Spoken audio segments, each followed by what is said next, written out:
Claudia Yes. suggestion to share both altar, how to set up the altar. I thought this was just very good. Like everyone is interesting about the Tibetan Buddhism altar. And first of all, like good evening, everyone. Good evening. Thank you for sharing. Thank you for coming here, and we had such a beautiful, delicious dinner here. And thank you everyone. And the altar.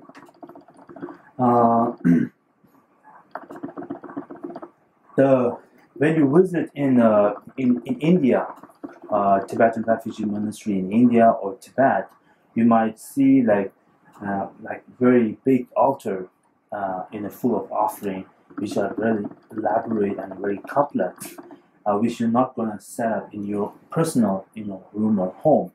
But here I'm showing you that which is very common, that every Tibetans or some of the Westerner Buddhist practitioners, they set up the altar in their home or in their like small rooms. And the purpose of the setting the altar to always remind yourself as a practitioner, and to remind also yourself kind of getting close to the where you're approaching, where you're taking refuge to the Buddha or whatever you believe.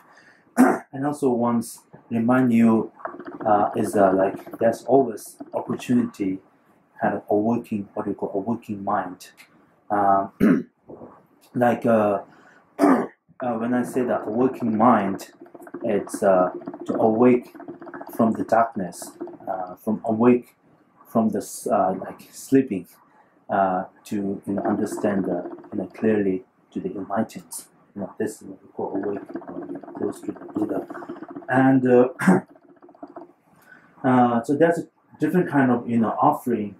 The first thing I want to say, like when you set up the altar, there's many kind of altars. Some people has a 3 level of altar, like 3 level. If you have a 3 level, according to Buddhism, it's very important. If someone has an altar, it has to require to like 3 objects, which is Buddha body, speech, and mind.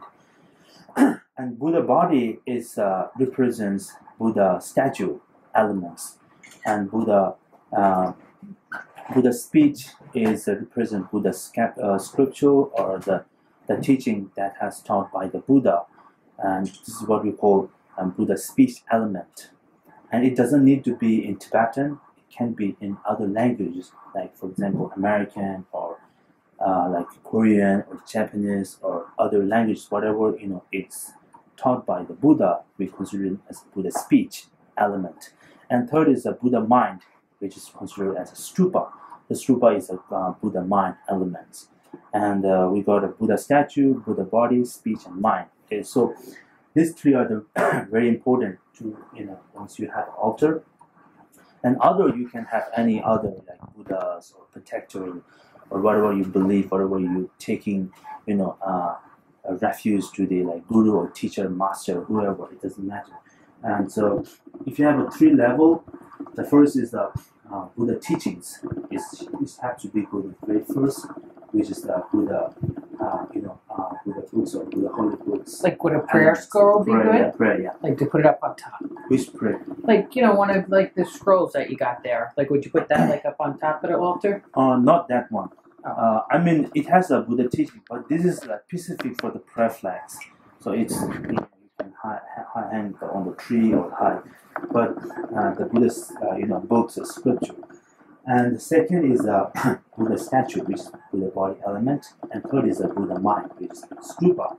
If you have a 3-level altar, and then you can have a teacher and master son. But most people have a 1 level, for example, like this, and the very first you just leave the Buddha sculpture here, Buddha textbook, and then Buddha statue and Buddha mind, which is stupa. You can like this. And this, if you have a 1 level, you can set it like this. And people often asking like where they should set up the altar, and I always tell them as you can set up the altar wherever you get a good spot for the meditations, your practice, make sure it's very quiet and very simple and very clean. And most importantly, to quiet. When you do meditations, you can feel the sense of peace, calmness. So that's a very important spot. And also, you can make a small altar in your bedroom. If you don't have any extra room, you can make the altar in your bedroom, but make sure it's higher than your bed. This is how we say respect to the altar. And altar. And on the altar, the offering we can offer when you visit other, some monastery, you might see very intense, kind of very detailed, offering, the 7 bowl of offering. The first one is water, and second also water, and the flower, and incense, and the candlelight. And 1 water again, then fruit, like apples and oranges and banana, whatever we have. So this kind of offering is when we do a special ceremony or practice, we also set up that kind of offering, or you can set up your own, altar. This kind of offering, it has been kept from the very ancient Indian traditions. Let's say when in ancient culture, in ancient Indian times, when most people, they don't wear shoes. They are in bare feet, and in India it's very hot. And when someone guests come to your house, and they've been walking and sweating very hot, people first they offer water, and this water, what we call this water is a cleansing water. The first water is in Tibetan we call chöyun, means cleansing water.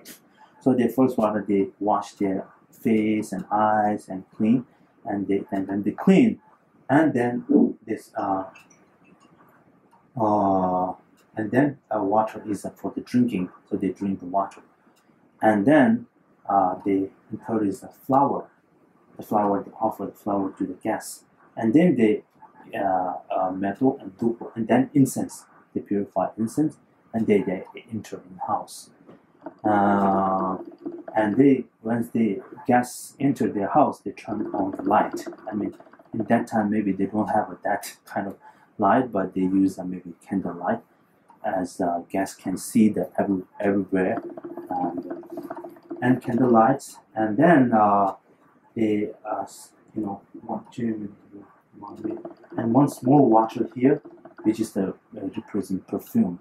In India, they have a water which is very holy water, kind of, it has a sandal smell, and they spray on the people's body, so which you can smell. So this represents perfume. And last one is the fruit. And then after finish everything, then they serve fruit.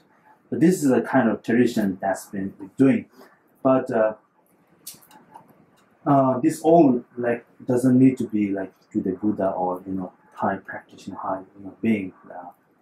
Whatever we offering, once that practitioner or the person, they creating kind of accomplishing numerous virtue or merit in order to success or practice. So that's what we're offering this. And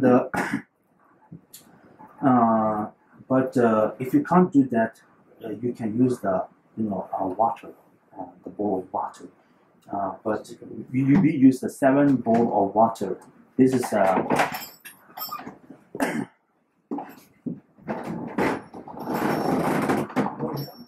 so 7 bowls of water. Yeah, 7 bowls of water is very common and very easy. And so when the sand mandala was doing, there were 7 bowls of water, weren't there? Yes, and yes. Then there was incense, and then there was some more. Yeah, incense and flower. Yeah, and flowers. Yeah, this is the kind of very detailed. But I'm telling you that one of the very easiest and very common and kind of easy to access that offering. So this is the which we call 7 bowls of water. And when you offer the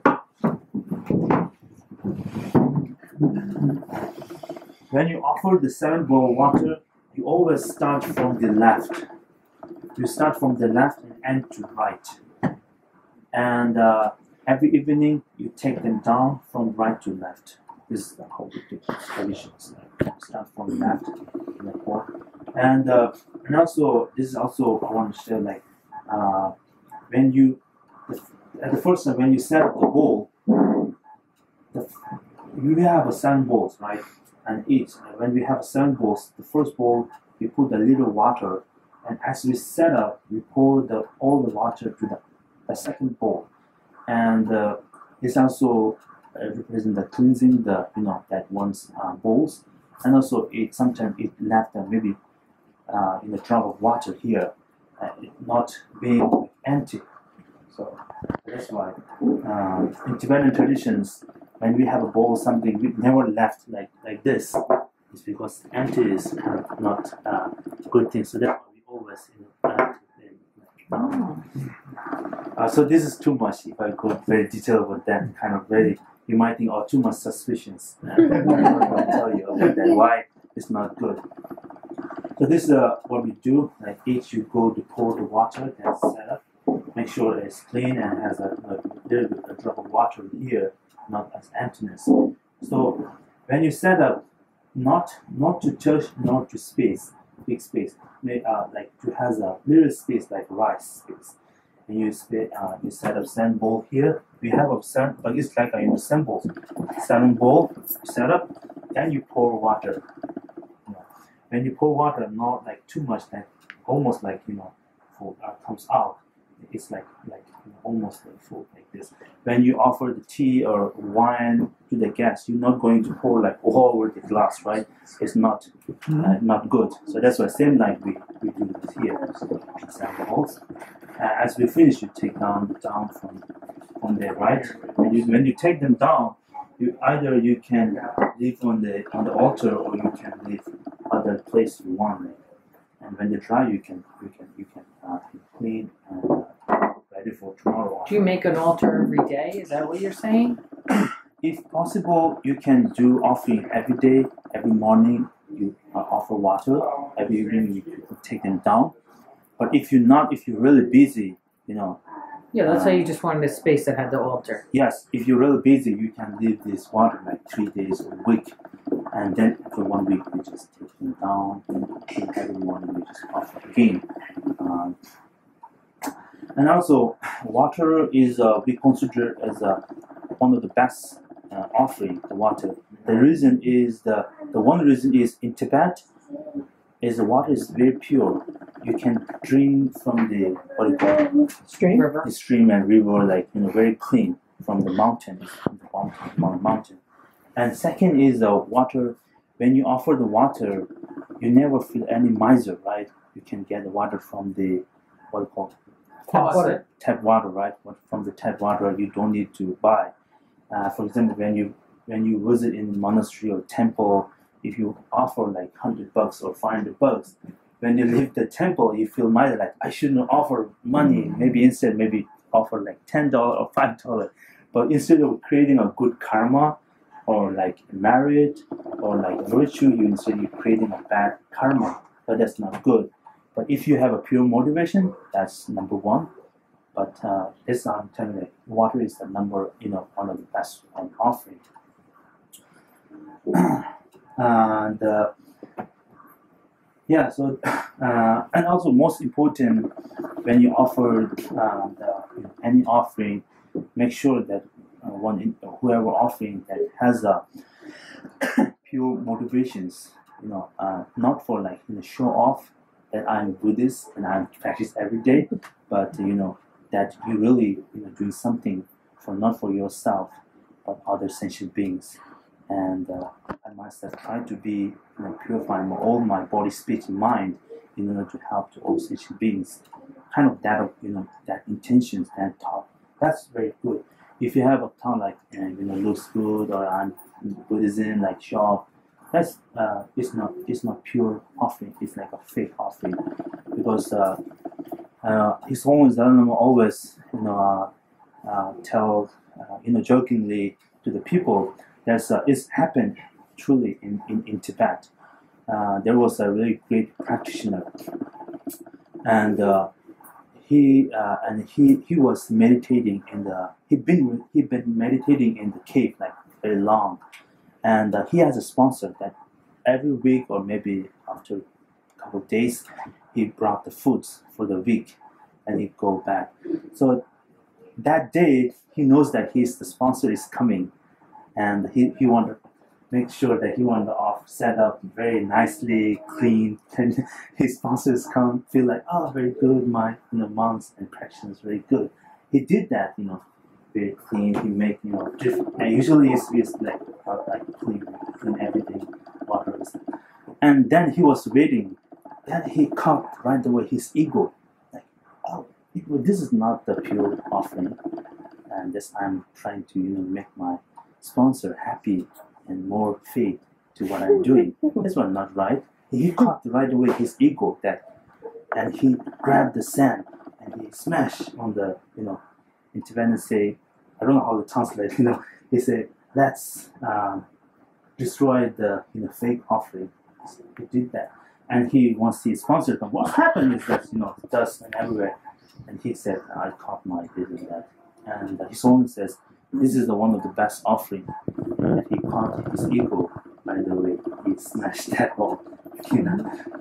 So ego is not a good thing in Buddhism. Is that what you're saying? Yeah.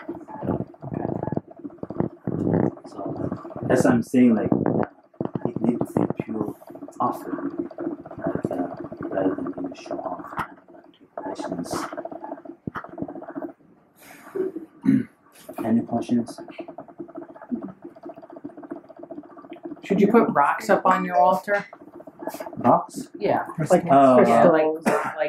like some cornelia or jade or something like this. Like, where does that go in line?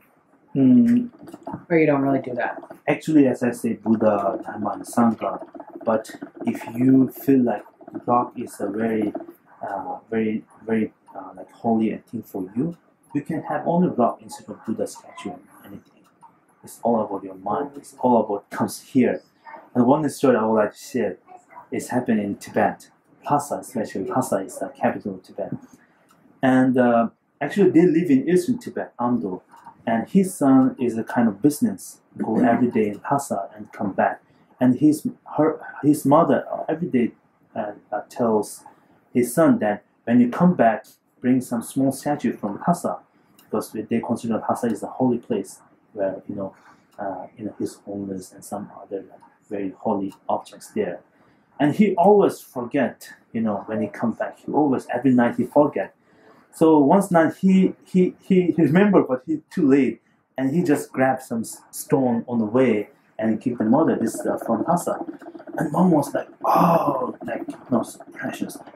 And she being taking care and thinking this is a Buddha statue, and pray and prostration, do mantra every day, maybe month or some.